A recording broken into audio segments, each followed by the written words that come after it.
Come on. I'll ask Mr. Robert Darmstadt to come and share with us. Thank you, Robert.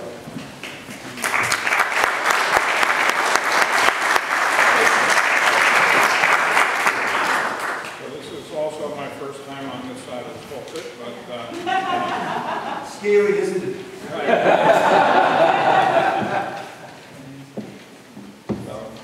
hello, my name is Robert Darmstadt, and I am running as a Democrat for Hunterdon County Freeholder. I would like to first thank Dr. John Arnone and Pastor Phil Pratt for holding this forum and inviting me to speak here. I believe this is a great idea, and I would like to give it my support to this effort in whatever way I can. So if the moderators have any suggestions or concerns while I am speaking, please feel free to interrupt me and express your concern. Finally, I would like to thank what I am sure are the other people who were involved in setting up and supporting this forum, and my fellow presenters and the audience for participating in this endeavor. The biggest national problem that I see facing Hunterdon County and their people is what is described as class warfare. I would bet that most of you would not have chosen this as the #1 problem. It is also what I believe is one of the primary goals that this forum is designed to help alleviate.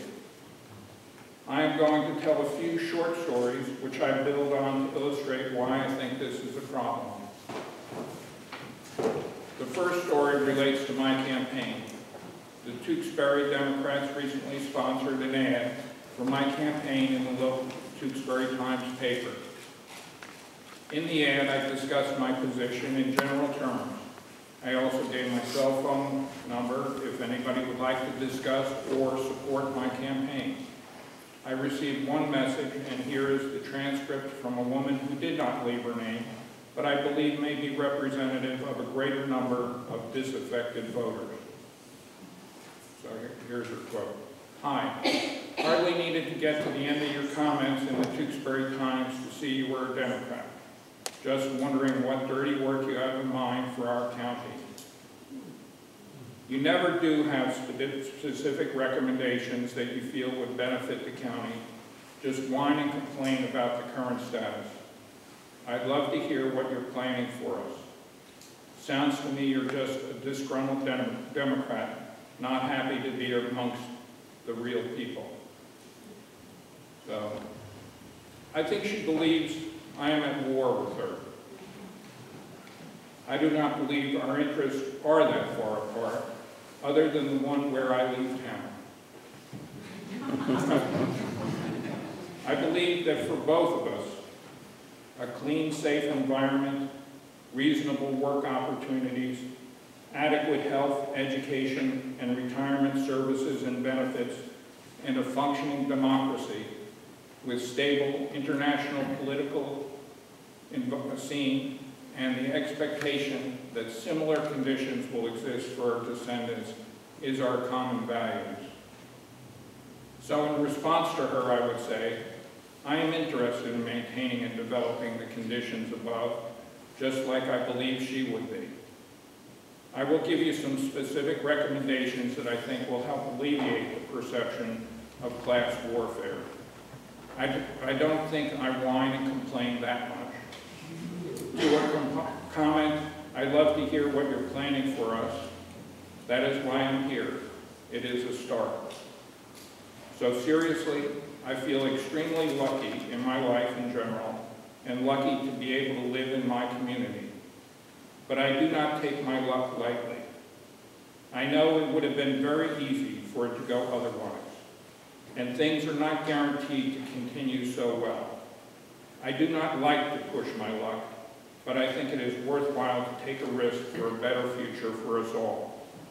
I am not in this for me, other than to stop whining and complaining and to work for the community. I believe that the Hunterdon County Freeholders of whatever party have done, by and large, a good job and deserve our respect. My wife tells me that there were Democrats as freeholders, but I believe that relationship has been wiped from the history books.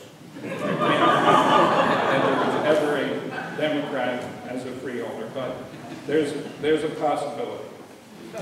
I also believe that they share the desire to maintain good conditions as stated, but I believe that consideration of my perspectives would help us in developing a more stable, functioning democracy. My next very short story is about my paternal grandmother, as recently mentioned to me by my father. During the Depression, meaning the one in the 1930s, my father's family was well off for the times. My grandfather had a job as an industrial arts teacher at the New Brunswick Votech School, and the family owned some small apartment buildings in New Brunswick.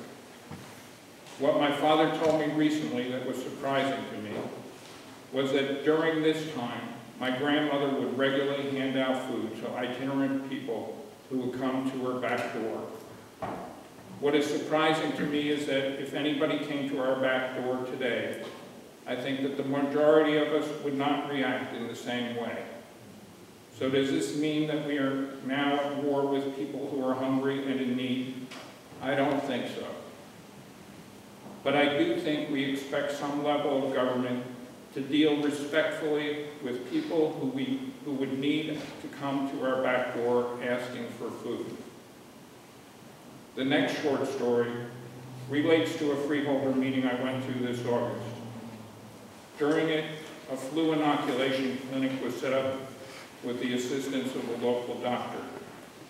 There was something that bothered me about this discussion. It was repeatedly asked, was this going to cost the taxpayers anything? Like it did, then they would not be interested in supporting it. Secondly, nobody asked or stated what was the cost if the recipient did not have some sort of insurance, in which case the recipient will probably be better off going to the local chain pharmacy. I think the freeholders need a person who will open the back door and face the needy person, and then work out whether further aid will be given. We should not hide with our governmental back door locked. We should face openly that some people may not be able to afford services which we take for granted, and decide openly how we should or should not serve them. The next story relates to my career. I have predominantly worked as a system analyst, computer consultant for various industries: financial, computer, equipment manufacturers, transportation, and communications. A thread which runs through my career is that, like Mitt Romney, and I apologize, but I'm not actually dissing him in this case, so I have helped to eliminate a lot of employment positions, and I too have my justification in general of why this is and was a good thing. This is illustrated with a project I worked on with my partners and other consultants to automate the operations of a shipping company's operations at Elizabeth Seaport. This was done in cooperation with management, the Longshoremen Union, the Port Authority, and outside contractors. It vastly increased the productivity of the resources and the speed with which the operations were accomplished. It would not have been possible if all parties did not see it as a win-win-win. Threatening people's livelihood has, in my experience, not gotten good results. Giving them the opportunity for retraining and advancement has gotten excellent results.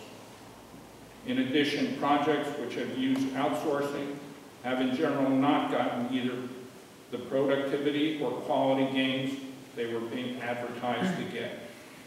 These outsourcing efforts have either downsized themselves or scaled back after being implemented. The last two items relate to my maternal grandmother and to my own kids. My maternal grandmother lived with my parents for a few years near the end of her life. She would complain about a lot of things, but she would love her walk and stay at the senior centers every day. I'm still old enough to understand why she enjoyed this so much, but I'm getting a glimmer. Actually, I'm still not old enough. So, getting close, but not yet. Lastly, both my kids would love to ride their bikes to school, but even though we would allow this as a treat once in a while, we were terrified of the reality of them riding or walking to school, not because of the people or anything else, but because of the traffic and the danger of the roads and the lack of sidewalks. So, who are we at war with? Democrats, Republicans, the hungry, kids, old people? I think we are at war with our own fears. We need to open the back door and see who is out there. So a quick bullet list of my solutions for addressing some of these issues. I believe more open government at the county level. I call it opening the back door. Holding meetings which may be held at different times and locations which make them more accessible to the general public. Meetings broadcast on the local access cable and satellite channels. Documentation for contracts, grants, and other agreements available on the web before the board meetings. Summaries of executive sessions which state the reasons the discussions were held in private, employment, legal, etc. Timely and complete minutes and transcripts of the general board meetings. I believe these things will help to get the public involved and understand what it is their government is doing for them. So, other things. I see a lack of higher education in the southern part of our community. For them to have, for kids and people looking for two-year education, having to travel from the southern part of the state all the way up to Raritan Valley seems to be a real problem. So I'd like to see a satellite campus of the Raritan Valley Community College possibly at or near the existing Hunterdon County Polytech. I believe this facility should and could be shared with the Polytech that's there now. I would recommend that it be a technical two-year associate degree related to computers and computer numerically controlled equipment.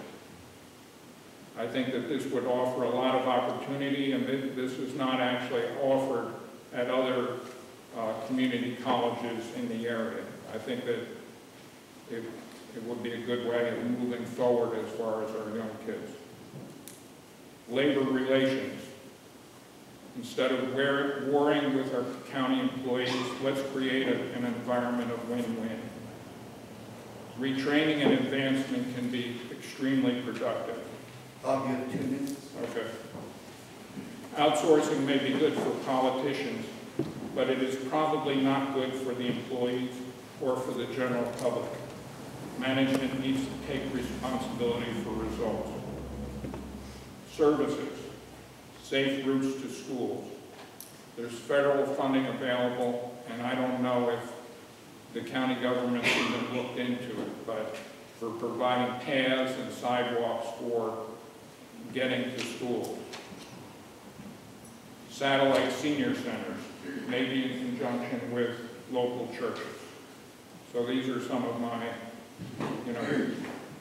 definitive suggestions for how to improve our life in Hunterdon County. So thank you for listening to me. So now I'd appreciate your questions and comments.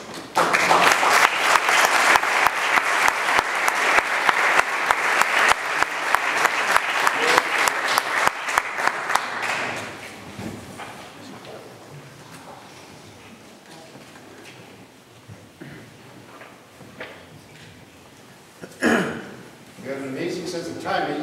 You stop right at... And I only practiced it twice. Are we ready? Sure. Reverend Kathy. What, in the lady's question to you, like you do interpret it as class warfare? Well, I think what I'm interpreting as class warfare is that we've divided ourselves, and like the caller to me was saying was, I was the other I was not one of her people. And, I think that is the basis of war, when you separate yourself from the people, So my view is that, whether you're old, we're all going through stages in our life, and we all have different needs and, can provide different opportunities for other people. So I think that's, the opposite of the war is, how to come back together. Okay. Do we have one on this side?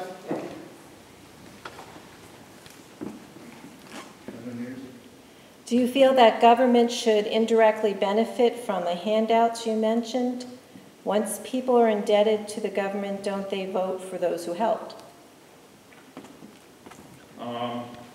Mind repeating that question again? No problem. Do you feel that the government should not indirectly benefit? Excuse me if I've misread. Do you feel that the government should not indirectly benefit from the handouts you mentioned? Once people are indebted to the government, don't they vote for those who helped?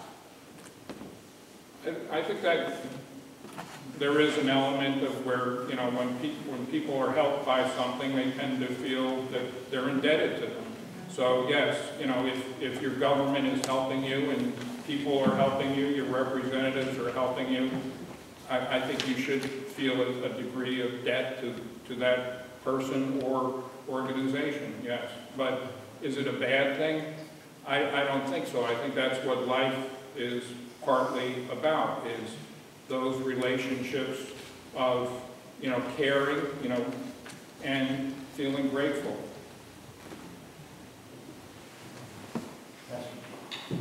A follow-up question then to this idea of the government being the big helper. What was that? A follow-up question to the idea of the government being the big helper. Okay. Why are you so sure that we won't help the needy person at our back door? Why do we need the government to do that?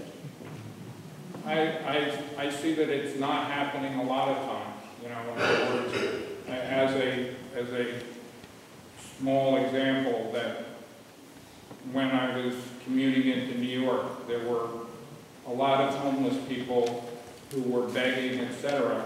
And I'm sure that a large proportion of them would prefer not to be there, yet really the services for getting them shelter, food, etc. was not available, and the opportunities to get out of it. I mean, to a large extent, our veterans are the biggest group who suffer from what we have asked them to do, and they need our help. And we shouldn't just leave them out on the street. I don't know if that.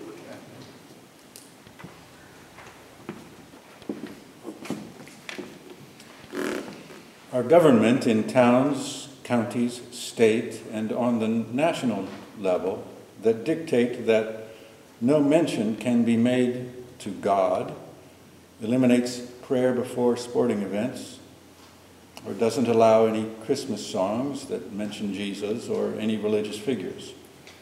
How do you feel about this? I think it's appropriate, and I realize that, not everyone feels that way, but I think that having that demand puts on people who don't necessarily believe in the same way or whatever. So if you were, saying a Christian blessing before each game, there would be large groups of people who would not feel in the same way that you do. And I think that being able to separate government from religion is an important concept that was provided in the Constitution. And yes, it was not done in the same way through time, but I think the evolution of our society helps to have it so that we're not excluding people from our government. Is there another question? Yes. Time for... How will you ensure an individual has the right to abstain from government services and not pay for those services? I don't think I could say that unless you were going to cheat on your income taxes or something else. I think that that's somewhat of a gravity issue, and that, you know, the government provides services for the benefit of all people. And I think we need government. I think it helps us. That's why I'm getting involved. And yes, I do believe that government shouldn't be handing out Cadillacs to everybody or whatever. But I think as far as life, liberty especially, and enabling the pursuit of happiness is important.